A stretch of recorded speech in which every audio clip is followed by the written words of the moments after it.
We appreciate your time. Thank you, Amy. Could you just introduce yourself and give us a little brief reason why you're running for office? I'm Brett Strick. I'm a trustee in Georgetown currently. I'm running for supervisor against the current supervisor, Dale Moore. I'm a business owner in Jenison, and I live in Jenison. So it's the reason I'm running is there's a lot of issues in our township that are coming up in the next 5 to 10 years, major investment issues that are going to require some long-range planning, some continuity, things that you're going to need someone in place who wants to be here for a long term. And we've already invested millions of dollars into our downtown district in front of the Grand River Greenway that's coming. It's a Grand River Trail, they're calling it the Greenway. That's going to connect Millennium Park out to Grand Valley and then to Grand Haven. They're talking next 5 to 7 years. It's going to take some continuity, it's going to take some long-range vision, and that's what I excel in. I'm a business owner, I'm used to making big investments and watching them pay off over time. And that's something that that's lacking in the board, and that's something I want to see improve. So, great. What do you think is the single key issue in this campaign? The key issue is, do people on the board or in the community know what's coming in the next 10 to 15 years in Jenison? And I say Jenison because most of the changes are going to happen in the business core district. As I mentioned, 15 to 20 years of planning has gone into that greenway. We've invested millions of dollars. Ottawa County has bought 300 acres of land in our township to prepare for it. If you go up and down the streets in Georgetown as I have, or you go to business owners in Jenison, nobody knows that thing's coming. What would have happened if Target would have been sold that by the administration of Georgetown?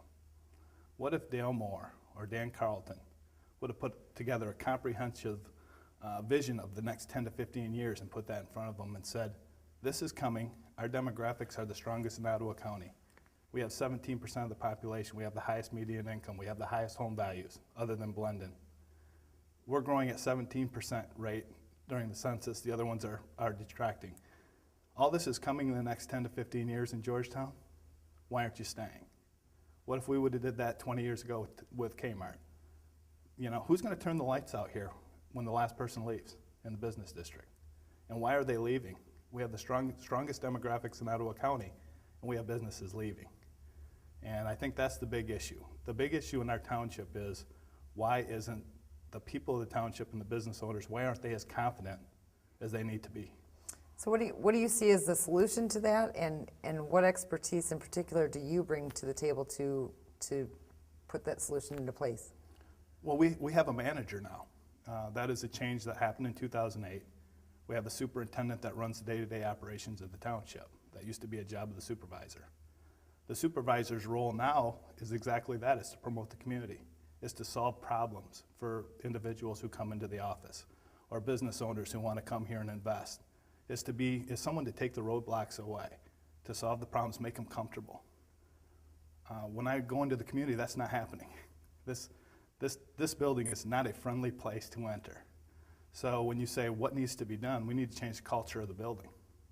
We need people from outside the community to feel comfortable walking in. Take away the gatekeepers at the front desk. Make sure that there isn't 2 or 3 people to get through to get to the supervisor. Put the supervisor in the front.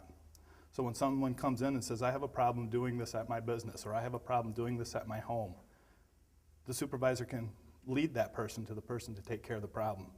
Why not have yeses first and no's later?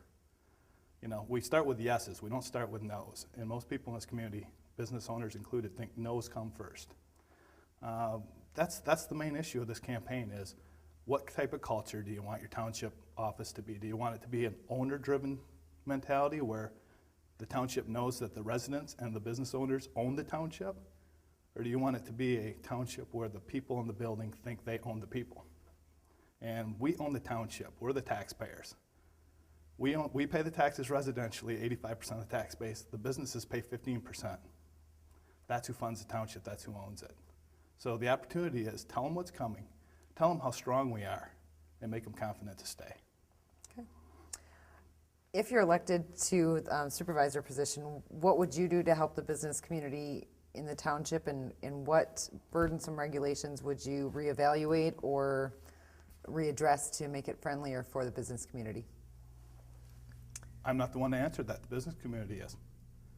How you do that is you get the business community in a room.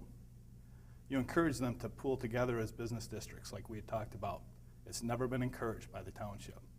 But Jenison, the business district, and Jenison should be a business district. The Chicago Drive corridor should be a business district. Port Sheldon should have a business district. Those businesses need to pool together and come in and tell me, or whoever the supervisor is, or the board, what they want as roadblocks removed. Then the community can decide on the ordinances one at a time. Is this something that's going to help or hurt the community, and is this something that's going to help or hurt the businesses? It is not the supervisor's job to arbitrarily decide what is good for the township, or for people, or for businesses. And I think that question leads to the mentality we're talking about. The fact that that is an assumed question for a supervisor. What would you do to make it easier or harder for businesses? No. What do businesses want done to make it easier for them to do business? And I go up and down Chicago Drive. If you go up and down Chicago Drive right now, you'll see that I visited those businesses. Almost to a business, they all have ways that they can do more business that will help them stay. And to a business, they don't feel like they can come in here and tell anybody about it. So it's not the supervisor's job to decide what people can and can't do. It's the people's job to decide what they can and can't do. And then we implement that. Okay. So. Could you just summarize why people should vote for you instead of re-electing the current supervisor? Well, I think people already know why. They got bait and switched. You know, he offered a new direction. Now he's running again, and he's got his signs out that say another new direction. I don't know where he's going this time. I don't think the people know where he's going this time, and I don't think he knows where he's going this time. Because he promised a new direction the first time, and he took him on the wrong direction. He put in a manager. He said he was going to put in a manager.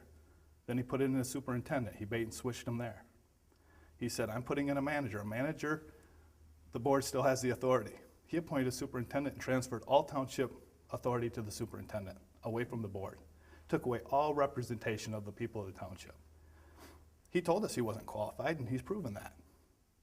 Our businesses are still leaving. Our businesses don't have confidence. The residential market hasn't rebounded. He copied Obama's pledge of a new direction, and he's fulfilled it every step of the way. And I think people, if they just go back and look at the record, will know who to elect. I came in 2010 with 5,300 votes, 1,500 more than he got in the presidential election. I think people already know who they want to be the supervisor, and they don't want Dale Moore leading them in a different direction if he doesn't even know where he's going. Who wants to follow someone who doesn't know where they're going? I'm going to let the community tell me what direction they want to go. And if they want me to lead them there, they'll go there.